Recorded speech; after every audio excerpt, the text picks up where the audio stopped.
Even with the greatest of care, well-loved knits are subject to a little wear and tear. That's why we've put together a wee care and repair kit to help give your knitwear and accessories a new lease of life.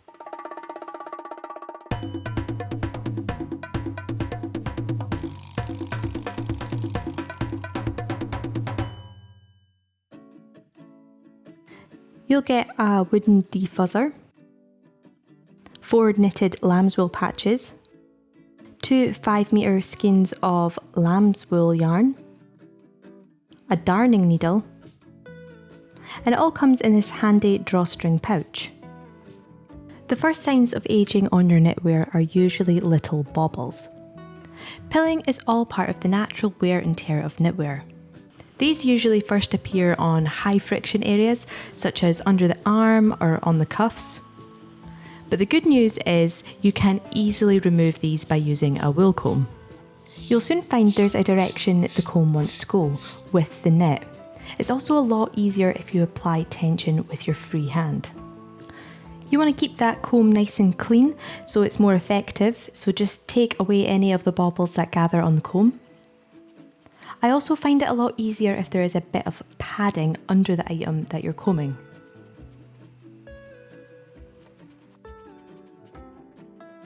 This is the side that hasn't been combed,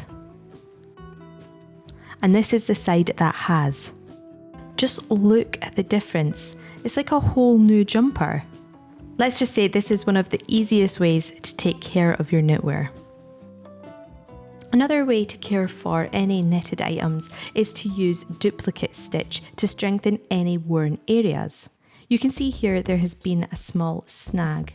Over time this could become a weak spot. We're going to take a preventative step here and demonstrate how to do duplicate stitch. All you'll need from your care and repair kit is your darning needle and lambswool yarn.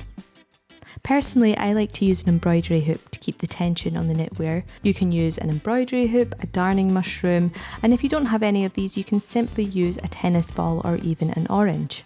You want to come in a few centimetres from where you want to begin and leave a tail to darn back in later.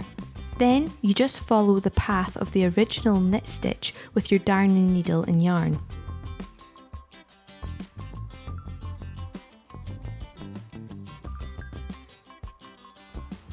With your needle, you're going to follow the front leg of the knit stitch around the top loop and then down the back leg of the knit stitch and then around the bottom loop and repeat. When it comes to the last knit stitch, we're still going to follow that back leg down with our needle. But instead of following the bottom loop, we're going to come up through the middle of the knit stitch to begin the next row. You then want to follow the top loop of this knit stitch with your needle. Come down the back leg and then pick up the shoulders of the bottom 2 knit stitches below. Then repeat.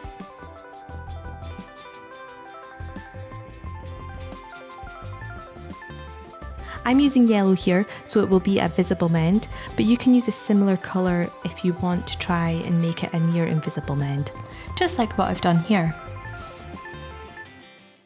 Whether you've snagged your sleeve or it's been munched by moths, holes happen to the best of us. There are many ways to mend holes, and we thought we would share some of our favourites. Darning, Swiss darning, or even a patch to make these mishaps into a brand new feature. Darning using a weaving technique is probably the kind of mending that first comes to mind when you think about darning. It creates a woven patch across most types of holes. All you'll need from your care and repair kit is your darning needle and lambswool yarn.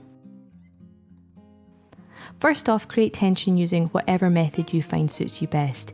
You can use an embroidery hoop, a darning mushroom, and if you don't have any of these, you can simply use a tennis ball or even an orange. I'm going to show you don't need any fancy tools for this, so I'm going to use an orange for this mend. Secure whatever you are using for tension under the hole. I'm going to use my scrunchie. This just stops the garment moving around while you're making your mend. Thread your needle and then come in a few centimetres from your hole and leave a tail to darn back in later. Start a few knit stitches away from the hole and anchor your yarn by making one small stitch before you cross the hole to create your warp. To create the warp, you simply follow that row of knit stitches and anchor your yarn with a little stitch there too. Repeat the anchor stitch at each side of the hole, making sure our warp threads are parallel to each other. Sometimes I like to pick up some stitches from around the hole so the colour of the jumper will be included in the visible mend. And then it is just a case of repeating this process until the hole is covered, creating the warp of this weave. We then repeat the process in the opposite direction, but taking our needle under every second warp, creating the weft of this weave until we have a woven patch. I'm going to go in and out with another colour just to fill any holes and to better match the weight of the knitwear. And the end result is a beautiful, visible woven mend. When you're done, turn the garment inside out and darn in all the tails that you left by repeating the same process at the back. Don't worry, you don't need to tie any knots. This will be secure. You can use this woven technique to try and create a near invisible mend, but bear in mind this is a different structure to the knitwear, so it will be a different texture. Now we're going to focus on Swiss darning. It's really similar to duplicate stitch as it also follows the path of the original knit stitches, but you would use this method when there is an actual hole to mend. All you'll need from your care and repair kit is your darning needle and wool. Again, I'm going to use an embroidery hoop to keep the tension on the knitwear, but you can use a darning mushroom, a tennis ball, or even an orange to apply the appropriate tension. You want to come in a few centimetres from where you want to begin and leave a tail to darn back in later. Come up through the middle of your first knit stitch, making sure this is a few stitches away from the hole. We are then going to set up the foundation strands. These will stop any laddering and provide a structure to then stitch over. Come up from the middle of a knit stitch, follow that column of stitches, and then take your needle under that knit stitch at the top. Then take your needle back to the bottom and take your needle back through where you originally came up, and then take your needle under that stitch. Repeat that process until you come to the other side of the hole.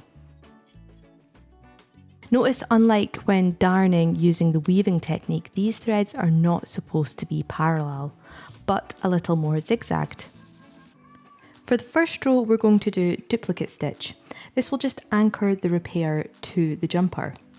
If you need a reminder of how to do that, you can go back to duplicate stitch and follow along with the video. Alternatively, there will be written instructions at donnawilson.com/repair, so you can follow along in your own time. For the first stitch of the second row, we're also going to be doing duplicate stitch. When it comes to the second stitch where the hole is, we pick up the shoulders of the lower two knit stitches, and then under the two foundation strands,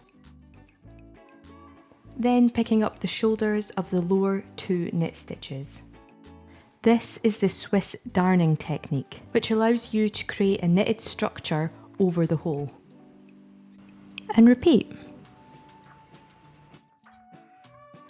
So to anchor this Swiss darning technique to the garment, we have to use duplicate stitch on the first and last row, and on the first and last stitch of every row that comes between them.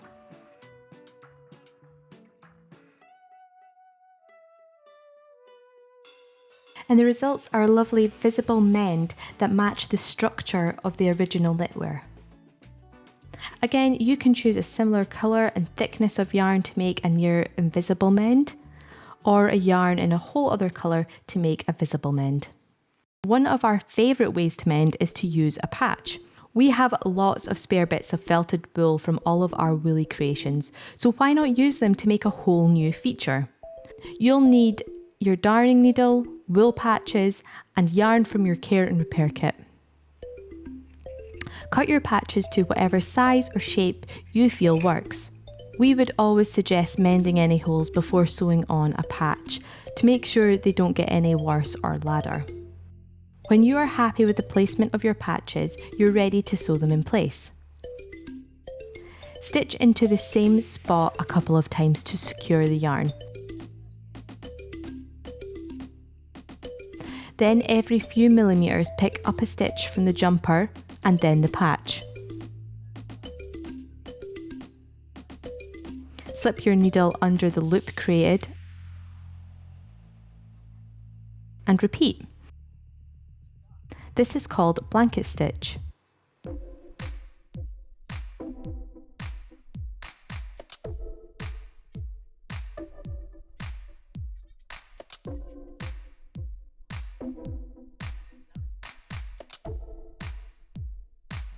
Another easy way to add a patch is to use the Sashiko technique, where you use lots and lots of little stitches to join the patch to the garment. It works particularly well for our lambswool patches, as when the thread is pulled tight you can barely see the little stitches connecting the patch to the garment.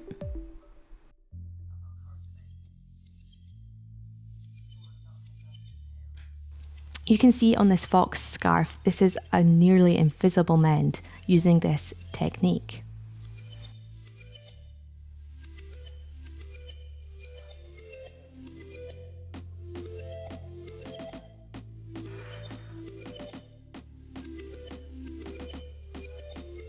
Hopefully this video has given you some ideas on how to take care and mend your woolly goods. We would absolutely love to see some of your own mends, so tag us on Instagram so we can share. And don't forget to visit donnawilson.com/repair for any written instructions.